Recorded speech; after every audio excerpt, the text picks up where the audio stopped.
We interrupt our programming. This is a global emergency. Important instructions will follow.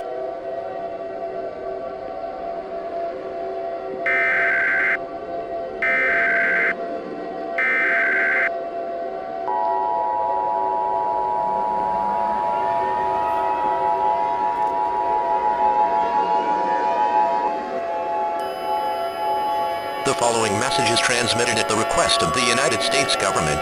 This is not a test. Repeating, this is not a test. A global emergency has been put into effect. Our world is unfortunately coming to an end.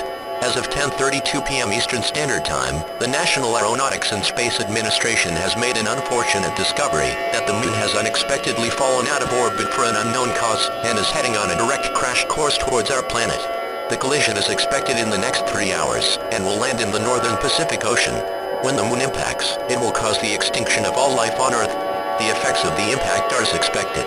An extremely loud explosion, along with a giant ring of fire destroying everything that's left, along with massive shock waves, extreme seismic activity that will cause most volcanoes to erupt and block out the sun for years, causing nothing but a volcanic winter.